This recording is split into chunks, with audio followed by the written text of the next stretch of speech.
محترم حاضرین، بزرگوں، نوجوانوں، معصوم بچوں اور قابل قدر پردہ نشین ماؤں، بہنوں اور بیٹی، ہم سب یہاں اللہ تعالیٰ کے گھر میں اللہ عز و جل کے کلام کو سننے، اللہ تعالیٰ کے دین کے علم کو حاصل کرنے کے لیے جمع ہوتے ہیں، اور یقیناً یہ کسی بھی مسلمان کے لیے بہت بڑے شرف اور مرتبے کی بات ہوتی ہے کہ اللہ تعالیٰ اس کو اپنے گھر میں لے کر آئے اور اپنے دین کا علم سیکھنے کی توفیق عطا فرمائے۔ یہ اللہ عز و جل کی طرف سے وہ سعادت ہے جو ہر ایک کے حصے میں نہیں آتی۔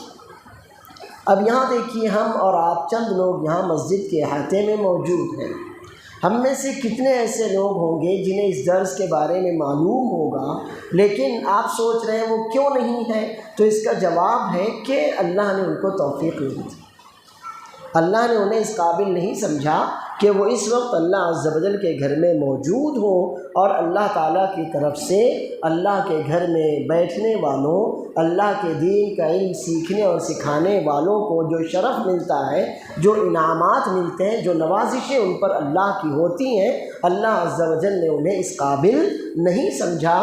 صحیح مسلم کی روایت ہے، ابو ہریرہ رضی اللہ عنہ راوی ہیں، کہتے ہیں کہ رسول اللہ صلی اللہ علیہ وسلم نے فرمایا، مجتمع قوم فی بیت من بیوت اللہ یتلون کتاب اللہ ویتدارسونہ بینہم الا نزلت علیہم السکینہ وحفتہم الملائکہ وذکرہم اللہ فی من عندہ، کہ جب کچھ لوگ اللہ تعالیٰ کے گھر میں اکٹھا ہوتے ہیں اور ان کے اکٹھا ہونے کا مقصد اللہ تعالیٰ کی کتاب کو پڑھنا، پڑھانا، سیکھنا، سکھانا، سمجھنا اور سمجھانا ہوتا ہے، تو انہیں 4 طرح کے فضل سے اللہ تعالیٰ نوازتا ہے۔ سب سے پہلا کرم ان پر یہ ہوتا ہے کہ اللہ تعالیٰ ان پر سکون اور اطمینان نازل فرماتا ہے۔ ہر انسان بے چین، ایک عجیب سی بے چینی، پریشانی نے ہر انسان کو گھیرا ہوا ہے۔ کوئی اپنے گھر والوں کو لے کر فکر مند ہے، کوئی بیوی کو لے کر پریشان ہے، کوئی اپنے بچوں کی وجہ سے ڈپریشن میں ہے، کوئی اپنے کاروبار کو لے کر حیران و پریشان ہے، کوئی نئے نئے آنے والے الجھانے والے مسائل کو لے کر بے چین اور مضطرب ہے۔ یہ ساری تکلیفیں انسان کب بھولتا ہے؟ جب اللہ تعالیٰ اس کو اللہ کے گھر میں آنے اور علم دین حاصل کرنے کی توفیق دیتا ہے کہ اس پر سکون و اطمینان اللہ کی طرف سے اترتا ہے۔ ہر طرح کی بے چینی، پریشانی اور ٹینشن وہ مسجد کے باہر چھوڑ آتا ہے۔ یہ اللہ کا بڑا کرم ہے۔ اب آپ لوگ دیکھیں، یہاں بیٹھے ہیں، کتنے لوگ دنیا کی گفتگو اور پریشانیوں میں ہوں گے۔ کوئی اپنے دوست سے کہہ رہا ہوگا میں بیوی کو لے کر ٹینشن میں ہوں، کوئی کہہ رہا ہوگا 2-4 دنوں سے کاروبار ہی نہیں چل رہا ہے، کوئی کہہ رہا ہوگا نہ جانے ہمارے شہر کے حالات کیا ہو گئے۔ لیکن آپ میں سے کوئی اس طرح کی گفتگو کر رہا ہے کیا؟ الحمدللہ ایسا کوئی دل اور دماغ میں خیال بھی نہیں آ رہا ہے۔ آپ بالکل مطمئن ہیں، پرسکون ہیں کہ الحمدللہ ہمیں اللہ کے گھر میں بیٹھنا ہے۔ تو یہ آپ کے اوپر اللہ تعالیٰ کا پہلا کرم ہوا۔ دوسرا، وغشیتہم الرحمہ، اللہ تعالیٰ کی رحمت ان پر چھا جاتی ہے۔ اللہ کی رحمت کے بغیر ہم جنت میں نہیں جا سکتے۔ آپ کتنے ہی اعمال کر لیں، کچھ بھی کر لیں، جب تک اللہ تعالیٰ کا رحم و کرم نہ ہوگا، اللہ تعالیٰ کی رحمت ہم پر نہیں ہوگی، تب تک ہم جنت میں نہیں جا سکتے۔ تو کیا بیٹھے بٹھائے اللہ عز و جل کے گھر میں ہم آئے ہیں، کچھ سیکھ رہے ہیں اور اللہ تعالیٰ کی رحمت ہم پر چھا رہی ہو، اس سے زیادہ انعام ہمیں کیا چاہیے کہ ہم بیٹھے ہیں، سن رہے ہیں، اور اللہ تعالیٰ جو فائدہ ہمیں علم کا پہنچنا ہے وہ تو پہنچا رہا ہے، اور اسی کے ساتھ ساتھ ہم پر اپنی رحمتیں بھی نچھاور کر رہا ہے۔ رحمتیں جب کسی انسان پر ہوتی ہیں، اللہ تعالیٰ کا رحم اور کرم جب اس پر ہوتا ہے، تو اس کے سارے معاملات خود بخود سلجھنے لگ جاتے ہیں، پریشانیوں مسائل کا حل نکلنے لگ جاتا ہے، بیماریوں سے اس کو نجات ملتی، علاج اس کا ہونے لگ جاتا ہے۔ اگر کسی طرح کے اسٹریس میں وہ ہو، اللہ تعالیٰ اپنی رحمت سے اس کا وہ اسٹریس، اس کا وہ ٹینشن دور کر دیتا ہے۔ یہ مسجد میں بیٹھنے اور علم دین سیکھنے کا فائدہ ہے۔ تیسرا ہے کہ ایسے لوگوں کو، ایسی مجلس کو فرشتے گھیر لیتے ہیں، حفتہم الملائکہ، فرشتے ان کو گھیر لیتے ہیں۔ تو آپ یہ نہ سمجھنا کہ اس مجلس میں ہم اور آپ چند مرد اور چند خواتین بیٹھے، جی نہیں، بلکہ اس مجلس کو، اس محفل کو فرشتوں نے گھیرا ہوا ہے۔ کہاں تک گھیرا ہوا ہے؟ آسمان تک گھیرا ہوا ہے۔ اور اللہ کے رسول صلی اللہ علیہ وسلم تو یہ فرماتے ہیں کہ اللہ تعالیٰ کے بہت سے فرشتے اسی کام کے لیے مقرر ہوتے ہیں کہ وہ بس ڈھونڈتے پھرتے ہیں کہ کہاں کوئی علم کی مجلس ہو، کہاں اللہ کے ذکر کی مجلس ہو۔ جیسی ان کو ایسی کوئی محفل نظر آتی ہے، فوراً اپنے ساتھیوں کو آواز دیتے ہیں اور اس مجلس میں شریک ہو جاتے ہیں، اللہ کا کلام اور اللہ کے دین کی باتیں سنتے ہیں۔ جب وہ مجلس ختم ہوتی ہے، اللہ عز و جل کے پاس رپورٹ پیش کرنے جاتے ہیں، اللہ عز و جل پوری باتیں، سوال جواب ان کے ساتھ کرتا ہے اور آخر میں فرماتا ہے میں تمہیں گواہ بناتا ہوں، اشہدکم انی قد غفرت لہم۔ بیٹھے بٹھا ہم نے کوئی بڑا کام بھی نہیں کیا، بس بیٹھے ہیں، سن رہے ہیں، اور انشاءاللہ یہ مجلس ابھی 15 منٹ بعد جب ختم ہوگی، اللہ سے امید رکھیے، اللہ پر بھروسہ رکھیے، اگر ہماری نیتیں نیک ہیں، اللہ کرے نیک ہو، تو 15 منٹ بعد انشاءاللہ جب یہ مجلس ختم ہوگی تو اللہ تعالیٰ کی یہ مخلوق، یہ فرشتے اللہ عز و جل کے پاس جا کر ہماری رپورٹ انشاءاللہ اللہ کے سامنے پیش کریں گے، تو اللہ ان سے کہے گا اشہدکم انی قد غفرت لکم، گواہ رہنا میں نے ان سب کو بخش دیا۔ کتنی بڑی بات ہے، اللہ کی رحمت حاصل ہوئی، اللہ کی مغفرت حاصل ہوئی۔ فرشتے کہتے ہیں اللہ، ان میں ایک بندہ تو ایسا بھی تھا جو اس مجلس کا حصہ نہیں تھا، بس وہ کسی کام سے جا رہا تھا، وہاں آ کر بیٹھ گیا۔ اللہ فرماتا ہے میں نے اس کو بھی بخش دیا، ہم القوم لا یشقی جلیسہم، یہ اتنے سعادت مند لوگ ہیں کہ ان کے ساتھ اگر کوئی آ کر بیٹھ جائے تو میں اس کو بھی محروم نہیں رکھ سکتا۔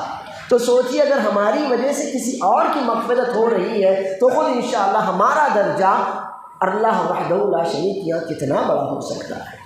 اور چوتھا فائدہ جو ہم کو انسٹنٹ فوری طور پر ملتا ہے، وَذَكَرَهُمُ اللَّهُ فِي مَنْ عِنْدَهُ، اللہ تعالیٰ کے پاس جو اونچے درجے کے مقرب ترین فرشتے ہیں، اللہ تعالیٰ ان کے سامنے ہمارا تذکرہ کرتا ہے، ذکر میرا مجھ سے بہتر ہے کہ اس محفل میں ہے۔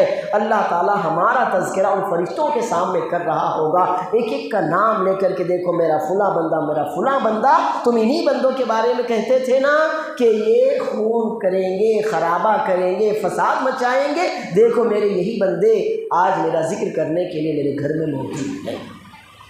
میرے دوستوں، میرے بھائیوں، میرے بچوں اور میری ماؤں، میری بہنوں، علم دین کی فضیلت میں الحمدللہ آپ نے شاگرد رشید سالم عثمانی کی مختصر سی لیکن بہترین سی تقریر سنی، پھر ہمارے برادر مکرم فضیلت الشیخ سالک الفیضی حفظہ اللہ وبارک فیہ کہ الحمدللہ مختصر ترین مگر جامع ترین آپ نے ان کی نصیحتیں سنی، اور یقیناً آپ اس نتیجے تک پہنچے ہوں گے کہ علم دین ہی دراصل زندگی، علم دین ہی دراصل زندگی ہے۔ اگر علم نہ ہو تو زندگی نہیں بلکہ موت ہے۔ علم اجالا ہے، جہالت اندھیرا ہے، علم عروج ہے، جہالت زوال، علم بلندی ہے، جہالت پستی، علم خیر ہے، جہالت شر، علم آنکھ ہے، جہالت نابینا ہونا، اندھا ہونا۔ علم میں اللہ عز و جل نے ہر طرح کا خیر رکھا، ہر بھلائی علم میں اللہ عز و جل نے رکھی ہے، جہالت میں کوئی بھلائی نہیں ہے۔ اسی لیے تو رسول اللہ صلی اللہ علیہ وسلم فرماتے ہیں ان من اشراط الساعة ان یکثر الجہل ویقل العلم، قیامت کی نشانیوں میں سے ہے کہ جہالت عام ہو جائے گی، علم کم ہو جائے گا، کیونکہ جیسے جیسے قیامت آتی کا وقت نزدیک آتا چلا جائے گا، دنیا سے خیر کم ہوتا چلا جائے گا اور برائیاں بڑھتی اور عام ہوتی چلی جائیں گی۔ تو ایک بڑا خیر علم ہے، یہ کم ہوتا چلا جائے گا، بڑا شر جہالت ہے، وہ پھیلتی چلی جائے گی۔ تو اب ایسے وقت میں مجھے اور آپ کو کیا کرنا چاہیے؟ کیا ہم کو وقت، اپنے آپ کو وقت کے حوالے کر دینا ہے کہ چلو پوری دنیا میں جہالت پھیل رہی ہے تو 10 جاہلوں میں 11واں جاہل، چلو دنیا میں فسق فجور بڑھتا جا رہا ہے تو 11 فاسقوں میں 12واں فاسق، چلو دنیا میں جرائم بڑھتے چلے جا رہے ہیں تو 15 مجرموں میں میں 16واں مجرم؟ جی نہیں، یہ تو بے وقوفی ہے، یہ تو حماقت ہے۔ ایک عقل مند مسلمان تو وہ ہوتا ہے کہ جو اچھی طرح اس بات پر ایمان رکھتا ہے، جیسے کہ بھی ہمارے شیخ محترم نے کہا کہ اللہ عز و جل فرماتا ہے قل هل يستوي الذين يعلمون والذين لا يعلمون، تو جواب ہے نہیں، ہرگز نہیں۔ اللہ نے جنہیں علم دیا ان کا درجہ بہت اونچا، ہر لحاظ سے اونچا ہے، اور جن جو علم سے محروم ہیں وہ تو پستی کی گہرائیوں کی انتہا میں ہیں، ان کے کسی درجے کا کوئی سوال ہی نہیں ہے۔ آپ نے یہ حدیث بھی سنی، طلب العلم فریضۃ علی کل مسلم، علم حاصل کرنا ہر مسلمان پر فرض ہے، فرض۔ اب آپ سوچیں کہ اسی علم سے ہم اور آپ کتنے زیادہ دور ہیں۔ بس ہم اپنے اس چھوٹے سے شہر خلد آباد کی مثال لیتے ہیں۔ خلد آباد میں ایک چھوٹے سے اندازے کے مطابق آپ 2000 ماشاءاللہ مسلمان تو ہوں گے نا، مجھے زیادہ معلومات نہیں، کتنے ہوں گے یہاں مسلمان؟ کتنے ہیں؟ 5000۔ الحمدللہ، اللہ برکت دے، اللہ ان کی حفاظت کرے، اللہ ان کو دین دنیا کی ترقی دے، آمین۔ 5000 مسلمان آپ کے خلد آباد میں ہیں۔ چلیے ان میں سے 5 میں سے ہم 2 کو سائڈ میں کر دیتے ہیں، عورتیں ہوں گی، بوڑھے ہوں گے، بچے ہوں گے، جوڑیے 3000 ماشاءاللہ بھرپور جوان 3000 آپ لوگ، اللہ برکت دے ہم کو آپ کو ہیں۔ ان 3000 افراد میں علم والے کتنے ہیں؟ علماء جن کا شمار ایک عالم کی حیثیت سے ہو۔ میں آپ ہی کی طرح ہوں، لیکن ماشاءاللہ ہمارے درمیان علماء موجود ہیں، آپ کی مسجد کے ہمارے شاگرد رشید کریم شاکر حفظہ اللہ، لیکن یہ آپ کے خلد آباد کے نہیں ہیں، آپ مجبور ہوئے ان کو باہر سے بلانے پر۔ ہمارے برادر مکرم فضیلت الشیخ صالح فیضی حفظہ اللہ، علم انسان کو ہر جگہ سردار بنا کر رکھتا ہے، اور جس کے پاس علم نہ ہو وہ مجبور ہوتا ہے کہ علماء کی سرداری کو تسلیم کرے، اپنے دین میں بھی، اپنی دنیا میں بھی، اپنے گھریلو معاملات میں بھی، اور اپنے باہر کے معاملات میں بھی۔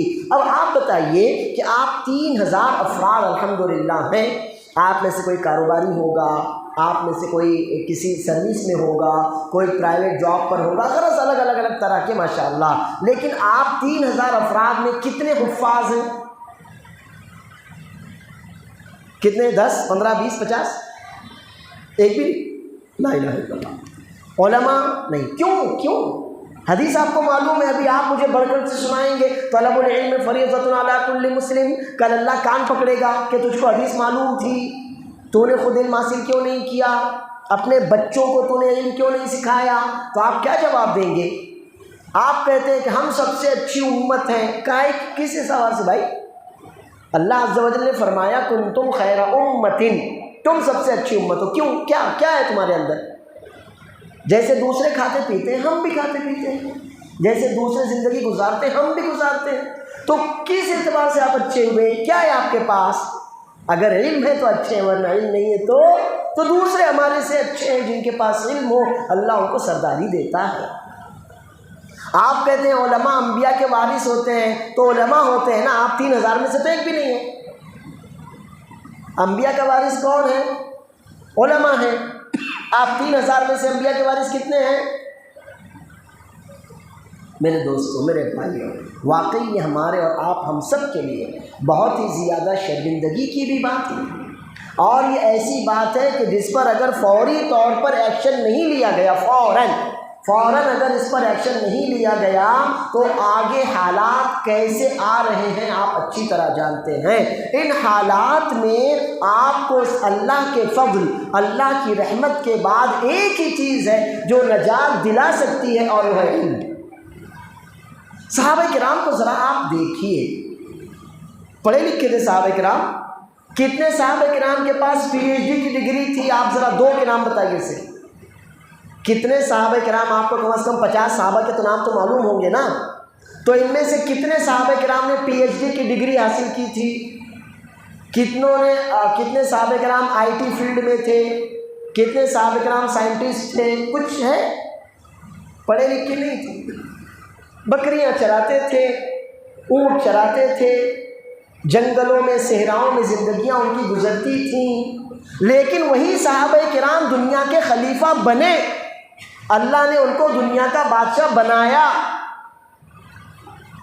علم، اگر علم نہیں ہے تو غلامی، اور اگر علم ہے تو سرداری صحابہ کرام رضوان اللہ علیہ مجمعین کی زندگیاں، جیسے کہ میں نے آپ کو بتایا، جب تک علم نہ تھا غلامی تھی، خواہشات کی غلامی تھی، دوسرے لوگوں کے اوپر ہم ڈیپینڈ تھے، ہماری اپنی نہ کوئی پہچان تھی، نہ کوئی کلچر تھا، کچھ نہیں تھا۔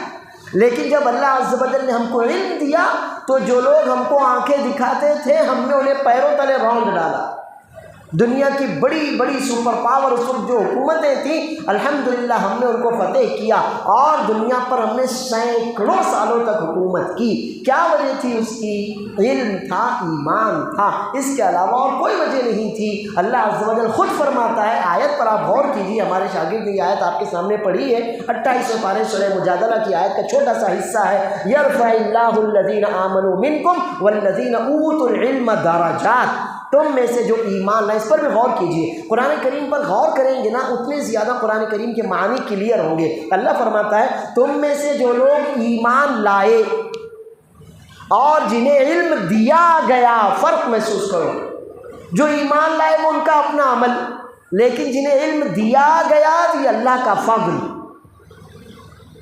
یرفع اللہ درجات، اللہ تعالیٰ ان کے درجات دنیا میں آخرت میں، اللہ نے تھوڑی کہا آخرت میں، دنیا میں بھی، ان کے گھر میں، ان کے محلے میں، ان کے علاقے میں، ان کے پڑوس میں، ان کے پوری دنیا میں اللہ تعالیٰ ان کے درجات بلند فرماتا ہے۔ ابھی ذرا مجھے آپ اسی وقت یہاں بیٹھے بیٹھے 3 بڑے سیاستدان جو پورے ورلڈ لیول پر فیمس ہو، مسلم 3 بڑے پولیٹیشینز جو پوری دنیا کی سطح پر مشہور ہو، نام بتائیں 3 جو واقعی خیر کا کام کر رہے ہیں، ادھر ادھر کے نام نہیں لینا، 3 نام بتائیے۔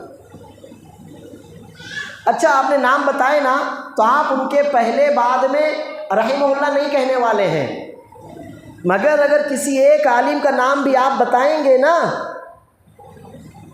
تو کہیں گے فضیلت الشیخ، سماحت الشیخ، رحمہ اللہ، حفظہ اللہ، یہ آپ کی زبان اللہ نکلوائے گا، آپ کی زبان سے اللہ نکلوائے گا آپ کی زبان سے۔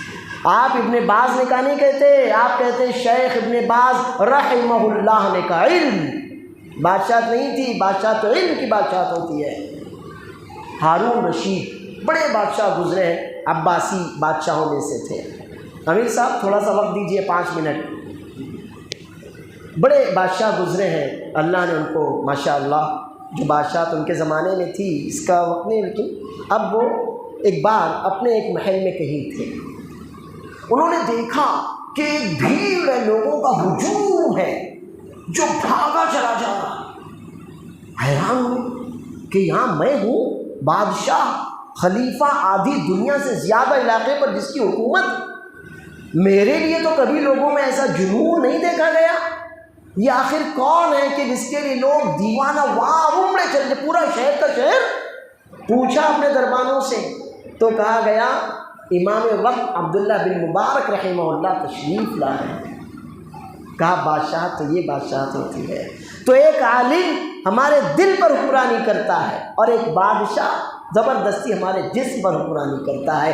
دل کی حکمرانی اصل حکمرانی ہوتی ہے۔ اس لیے مجھے اور آپ کو یہ چاہیے کہ ہم علم حاصل کریں۔ علم حاصل کریں گے نا، آپ کیا سمجھتے ہیں کہ جو لوگ علماء ہوتے ہیں وہ آپ سے اچھا کھاتے ہیں؟ میں ہماری آپ کی بات نہیں کر رہا، لیکن اللہ عز و جل جنہیں علم دین سے نوازتا ہے نا ان کو دنیا بھی دیتا ہے، دنیا بھی دیتا ہے۔ انشاءاللہ آپ کبھی نہیں سنیں گے کہ کوئی عالم دین فاقوں سے مر گیا، انشاءاللہ آپ کبھی نہیں سنیں گے۔ آپ کبھی نہیں سنیں گے کوئی عالم دین اس نے سوسائڈ کر لی، انشاءاللہ یہ سارے حادثات آپ کبھی نہیں سنیں گے، کیونکہ علم کی روشنی اللہ عز و جل جس سے ان کے دلوں کو منور کرتا ہے وہ ان کی دنیا بھی سنوار دیتی ہے اور آخرت بھی انشاءاللہ ضرور سنوارے گی۔ تو میرے دوستوں، میرے بھائیوں اور میری ماں، میرے سننے والی میری بہنوں، اچھی طرح جان لیجئے، یاد رکھیے کہ علم دین کے بغیر نہ دنیا میں کامیابی اور سعادت مل سکتی ہے اور نہ آخرت میں۔ ہم اپنے بچوں کے لیے بڑے بڑے خواب اپنی آنکھوں میں رکھتے ہیں، میرا بچہ بڑا ہو کر ڈاکٹر بنے گا، میرا بچہ انجینئر بنے گا، میرا بچہ فلاں سائنٹسٹ بنے گا۔ ضرور بناؤ اپنے بچوں کو، لیکن علم دین کے لیے بھی اپنے بچوں کو وقف کرو۔